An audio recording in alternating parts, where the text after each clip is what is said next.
मैं सुशांत सिंह राजपूत आप सभी को कुछ बताना चाहता हूँ। हर कोई यही सोचता है कि मैंने इस दुनिया के षड्यंत्र और मानसिक तनाव के चलते आत्महत्या कर ली, मगर इसमें जरा सी भी सच्चाई नहीं है, क्योंकि मैं आत्महत्या कर ही नहीं सकता हूँ। मेरी पूरी जिंदगी इस बात की सबसे बड़ी साक्ष्य है कि मैं एक जिंदा दिल इंसान था जो कभी भी खुदकुशी कर ही नहीं सकता। यदि आपको इस बात पर यकीन नहीं हो रहा तो मैं आपको समझाता हूँ कि ये मैं बार बार क्यों कह रहा हूँ। मेरे मरने के बाद मुझसे जुड़ी ढेर सारी बातें आप तक तरह तरह के माध्यम से पहुँच गई होंगी, लेकिन मैं भी आपको कुछ बताना चाहता हूँ। मेरी जिंदगी में आम और खास के बीच कोई फर्क नहीं था, क्योंकि मैंने अपने करियर की शुरुआत दिल्ली में थिएटर के जरिए की थी। आपको शायद ही मालूम होगा कि उस वक्त मुझे एक थिएटर करने के 250 रुपए मिलते थे, लेकिन मेरा जुनून और मेरी उत्तेजना मुझे हमेशा आगे की तरफ धकेलती रही। दिल्ली के बाद Mumbai, backup dancer, IIFA award के स्टेज पर स्टार्स के पीछे डांस करना, सीरियल्स में छोटा रोल करना, पवित्र रिश्ता, काय पूछे, शुद्ध देसी रोमांस, एक के बाद एक फिल्में और मेरी जिंदगी को बदल देने वाला प्रोजेक्ट महेंद्र सिंह धोनी की बायोग्राफी। मैं बढ़ता रहा, लेकिन मैंने कभी अपनी जमीन नहीं छोड़ी। मुझे मालूम था कि मेहनत और हुनर को मौके की तलाश होती है। ऐसे ही हुनर को तराशना मेरा सपना बन गया। मेरी 34 साल की जिंदगी का सफर इस बात का सबसे बड़ा सबूत है कि मैं अपने सपने को पूरा करने के लिए जमीन आसमान एक कर सकता था। मैं वही सुशांत था जो कभी एक थिएटर करके 250 रुपए कमाता था। इसी के साथ मेरे सपनों की लिस्ट बन चुकी थी, ड्रीम 50। मैं अपने ड्रीम 50 को पूरा करने के लिए दिन रात मेहनत कर रहा था। लोगों ने मुझे रोकने की काफी कोशिश की। कुछ मीडिया के साथियों ने तो मुझे बैड बॉय ऑफ बॉलीवुड की उपाधि दे दी, लेकिन मेरी हर उड़ान से मुझे और ताकत मिलती थी। क्या आपको मालूम है मेरी ड्रीम 50 की लिस्ट में क्या क्या शामिल था? इस ड्रीम 50 की सूची में से कुछ सपनों को मैंने पंख लगा दिए थे, लेकिन कई मुख्य सपने पूरे करने अभी बाकी थे। मैं प्रकृति से बहुत प्रेम करता था, इसलिए मैंने 1000 पेड़ लगाने का लक्ष्य रखा था।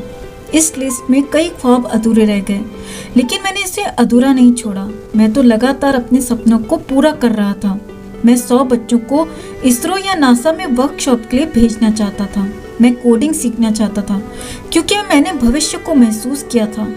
आने वाले वक्त में हिंदी अंग्रेजी की तरह कोडिंग भी एक प्रकार की भाषा होगी।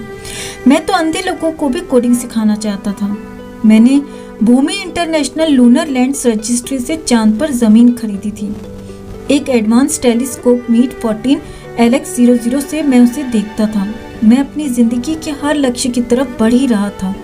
मैं बहुत खुश था। मुझसे प्यार करने वालों की तादाद काफी थी, इसलिए मुझे नफरत करने वालों की बिल्कुल परवाह नहीं थी। ड्रीम 50 में मेरा सबसे खास सपना ये था कि मैं औरतों को सेल्फ डिफेंस यानी आत्मरक्षा की ट्रेनिंग देने में मदद करना चाहता था। ड्रीम 50 के अलावा भी ऐसे बहुत से सपने थे जो अभी भी अधूरे रह गए। उनमें से एक ख्वाब पानी मूवी भी है। बहुत से लोग कह रहे हैं कि मैंने उस प्रोजेक्ट के चलते आत्महत्या कर ली। जो इस गलतफहमी में जी रहा है उसे मैं ये नसीहत देना चाहता हूँ कि प्लीज आप लोग मेरे बारे में तुक्का लगाने के बजाय मेरी फिल्म छिछोरे को दिल से देखिए और समझिए। मैं दावा करता हूँ कि छिछोरे देखने के बाद आपको यकीन हो जाएगा कि मैं कभी सुसाइड कर ही नहीं सकता।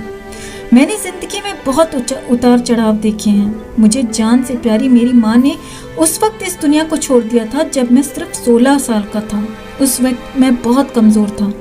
मेरी जिंदगी की वो एक कमी कभी नहीं पूरी हुई, लेकिन मैंने कभी गिव अप नहीं किया। जब मैंने अपनी माँ को खोने के बाद ऐसा कदम नहीं उठाया तो भला कुछ करोड़ रुपए के प्रोजेक्ट और मेरे साथ हो रहे दुर्व्यवहार के चलते मैं जिंदगी का साथ छोड़ दूंगा? अगर मैं इतनी आसानी से हार मान जाता तो मैं आज भी दिल्ली के मंडी हाउस के बाहर चाय समोसे खाकर अपनी किस्मत को कोसता रहता और यहाँ तक कभी नहीं पहुँच पाता। जिन लोगों ने इस बात पर यकीन कर लिया कि मैंने आत्महत्या कर ली वो शायद मुझे कभी समझ ही नहीं पाएंगे। मैं किसी को समझाना नहीं चाहता, लेकिन इस दुनिया को ये चीख चीख कर बताना चाहता हूँ कि मैं बुज़दिल नहीं हूँ। मैंने खुद को नहीं मारा, मैंने सुसाइड नहीं किया, मैंने मौत को गले नहीं लगाया, क्योंकि मैंने अपनी आखिरी फिल्म दिल बेचारा में यही कहा है कि जन्म कब लेना है और मरना कब है हम डिसाइड नहीं कर सकते, पर हमें कैसे जीना है ये हम डिसाइड कर सकते हैं। क्या आपने इस बात पर यकीन कर लिया कि मैं यानी सुशांत सिंह राजपूत जो फिल्मों के जरिए जीने का अंदाज सिखाने की कोशिश करता रहा, मैंने हमेशा अपनी जिंदगी में हार को हराकर हर बार जीत को गले लगाया। असल जिंदगी से लेकर पर्दे तक मैंने जिसने हमेशा चुनौती को चुनौती देकर उसे घुटने टेकने पर मजबूर कर दिया। और ये दुनिया आज मेरी रहस्यमयी मौत पर यह स्वीकार कर रही है कि मैं इतना कमजोर पड़ गया कि खुदकुशी कर ली। कोई भला ये सोच भी कैसे सकता है। हाँ, एक बात और, क्या कभी आपके मन में ये सवाल नहीं उठा कि अगर मैंने खुद से फांसी लगाई होती तो मेरे गले का निशान, चोट का निशान, और भी कई सवाल हैं जो आपके मन में भी जरूर आए होंगे। मेरी मौत भले ही एक राज हो, लेकिन मैंने आत्महत्या नहीं की है और ना ही मुझे ठीक से याद है कि मुझे किसने मारा और क्यों मारा है।